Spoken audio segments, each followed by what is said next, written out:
Hi, we're going to read the story today called Big Tracks, Little Tracks, Following Animal Prints by Millicent Selsom.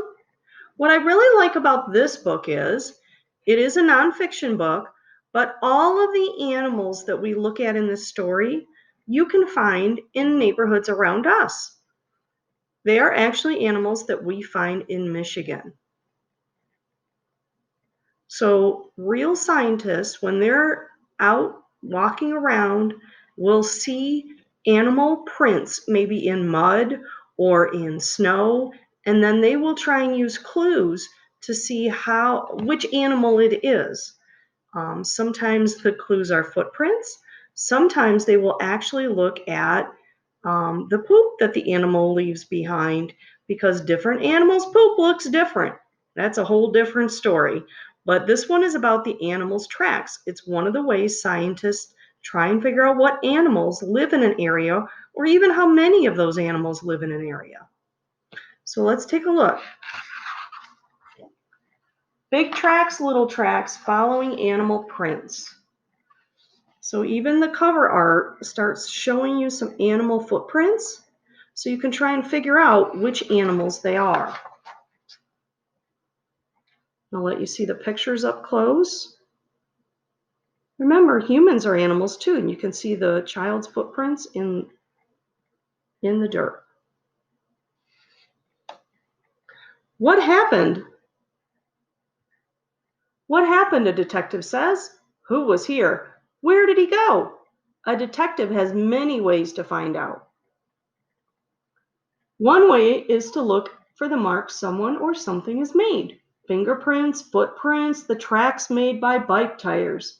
Sometimes a detective finds a hair, a button, a piece of torn clothing. All these things are clues. They help a detective answer these questions. What happened? Who was here? Where did he go?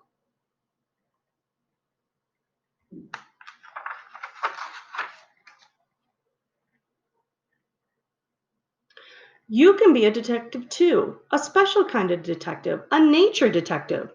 Nature detectives find tracks and clues that answer these questions. What animal walked here? Where did it go? What did it do? What did it eat? Where does a nature detective look for clues? Almost anywhere. In a backyard, in the woods, in a city park. You can find tracks in many places. In mud, in snow, in sand, in dust, even on the sidewalk or on the floor. Wet feet or wet muddy paws can make tracks anywhere. You can see the tracks the kids are looking at.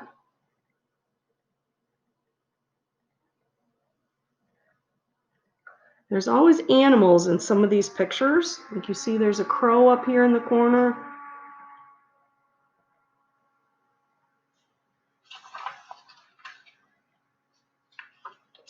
Skip the page.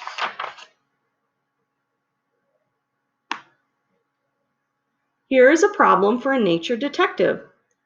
Here's a cat. Here's a dog. Here's a dish for the cat. Here is a dish for the dog. The cat's dish had milk in it. The dog dish had meat in it. Who drank the milk? Who ate the meat? Look at the tracks and see. So that's what we're trying to solve. Who drank the milk and who ate the meat?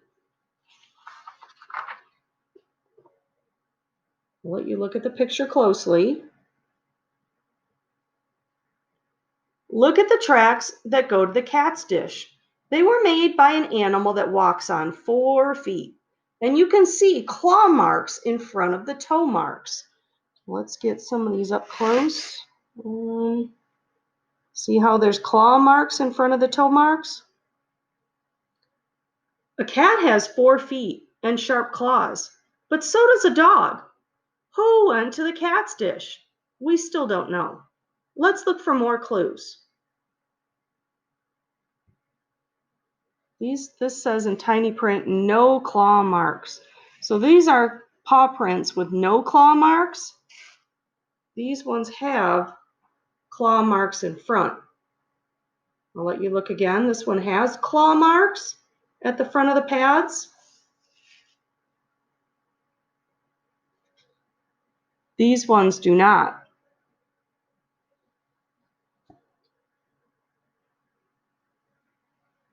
Now look at the other tracks, the tracks that go to the dog's dish. Do you ever watch a cat walk? A cat walks on 4 feet, but the tracks on his hind feet fall exactly on the tracks of his front feet. So his footprints are one behind the other in one line. They look like footprints of an animal with only 2 feet. A cat pulls his claws in when he walks, so he does not leave claw marks. So if you look again at these prints, when a dog is walking, like let's see in the corner here, you can see where his back feet are and his front feet, or back and front, but one is behind the other. All 4 are have their own footprints. The cat walks in the same spot. So his left hind foot will hit the same spot that his right front paw will hit.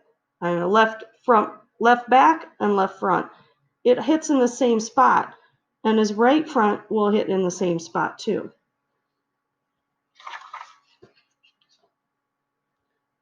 Now do you know who drank the milk?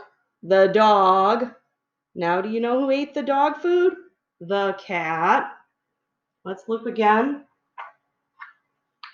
Okay.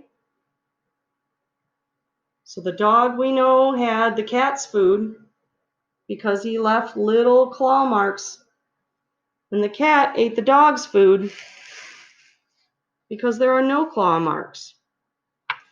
So scientists have to look carefully. The footprints of a fox are in a single line like a cat's, but they have claw marks like a dog's. What kind of footprints does a rabbit make? You can see that a rabbit has little front paws and big hind feet.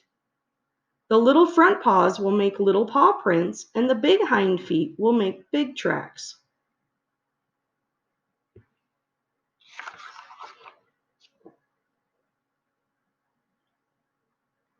Let me get the right page here so you can see.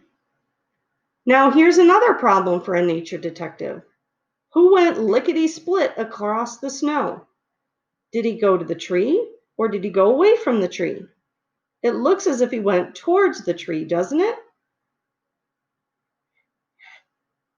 You can see that the marks of the front paws are ahead of the big hind feet. But do you know how a rabbit jumps? Look at that. When a rabbit jumps, he puts his big hind feet ahead of his front paws. So he's actually running away from the tree.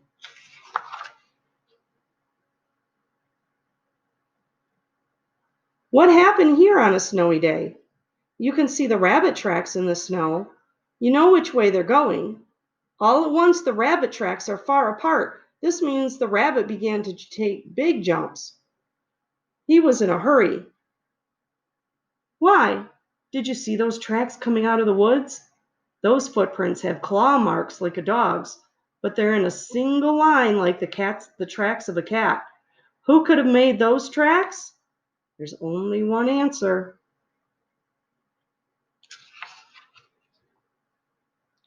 A fox. Now you know why the rabbit was in such a hurry. Did the fox catch the rabbit? Look again at the picture on page 17 and look carefully. Let's go back. So here's page 17. Look at all the details. If you look at the trees, you can see that there's a rabbit hole. There's no tracks that show there was a fight between the animals where they mixed it up. So I bet that rabbit's hiding right in the hole. Got away.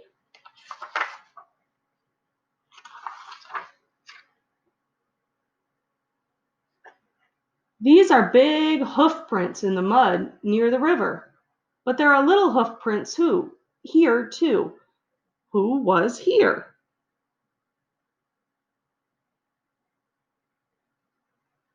Those are not the marks of that little chipmunk. I bet you've seen these.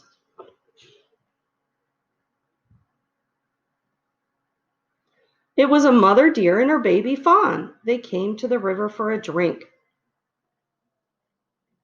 Somebody sat down on the muddy bank of the river. Who? This is the mark of a round, fat belly. These back footprints were made by webbed feet. I wonder what has a round belly and webbed feet and is by a river. And somebody made the track that goes right into the water.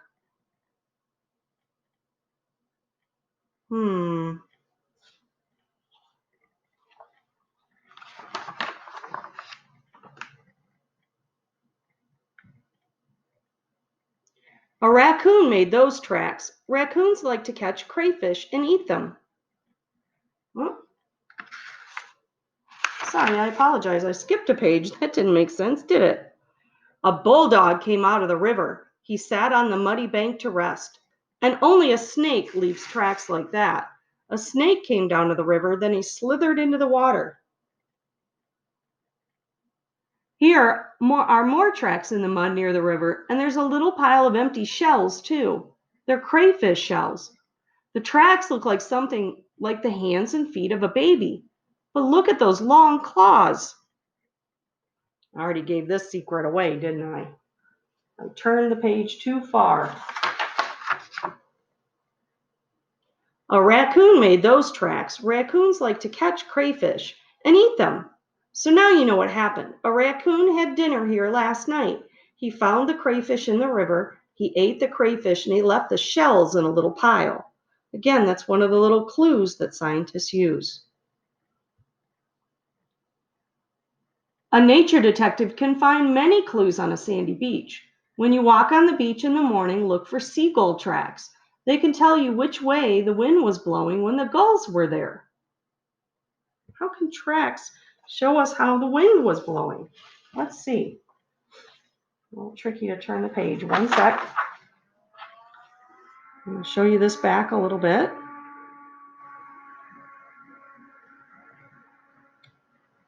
Like airplanes, seagulls take off facing into the wind. See how his face is in the direction of the wind. The wind is going that way. First, the gulls must run along the sand to get up speed and take off. As they run, their wings dig deeper into the sand. Here, all the gull tracks are in a line facing east, so that you know the wind came from the east.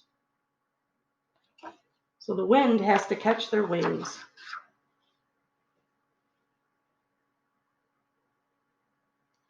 Tracks are good clues for a nature detective, but there are other clues too. So there's clues here on the page.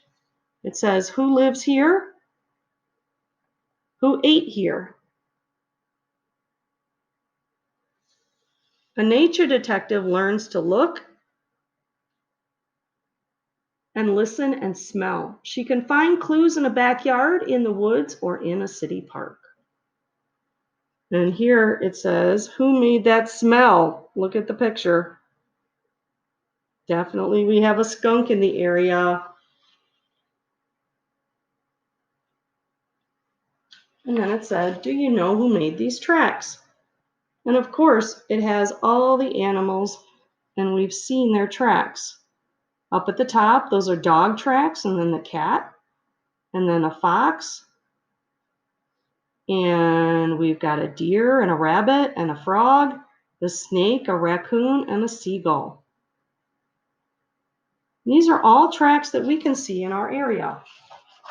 So go ahead and start taking a look around and see if you see any footprints that give you some hints about what animals you see or don't see. Maybe just find their evidence.